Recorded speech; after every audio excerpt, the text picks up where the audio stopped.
يا مساء الخير عليكم، عاملين ايه؟ النهارده جبنا لكم حاجه سريعه كده نعرف نأجل بيها الزغاليل. ده سرنجه، السرنجه دي من غير سن. وجبنا لكم مبسم، ده من سوق السيد عيش اللي هو في اول الفيديو. تعالوا مع بعض نتابع ازاي بنأكل بيه الزغاليل.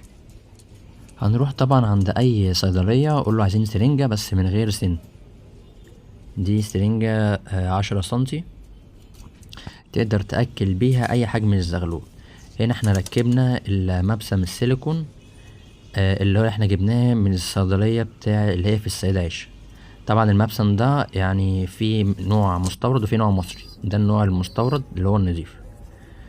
هنيجي طبعا مع بعض نفتح بق الزغلول ونأكله، بس طبعا لازم نتابع واحنا بنأكله ان الاكل ما يكونش كتير على معدة الزغلول.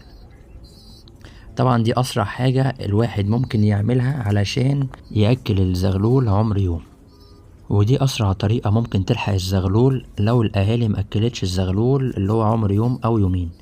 فلازم يكون عندنا السرنجة دي بالمبسم علشان نلحق اي حاجة، علشان ما تموتش. خسارة ان الحاجة تموت مننا واحنا ما نعرفش ننقذها باسهل الطرق. ولازم طبعا بعد كل استعمال لازم نعقم السرنجة ونغسلها كويس جدا، لان بيكون فيها بقية الاكل اللي احنا بنأكله للزغلول.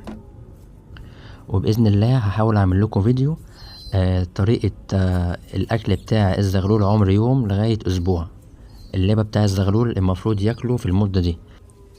وفي نهاية الفيديو لو استفدتم ما تنسوش دعمونا باشتراك وتفعيل الجرس علشان يوصلكم كل جديد. شكرا لمتابعتكم، وما تنسوش اللايك والاشتراك عشان نستمر ونقدم لكم محتوى مفيد وجديد. سلام.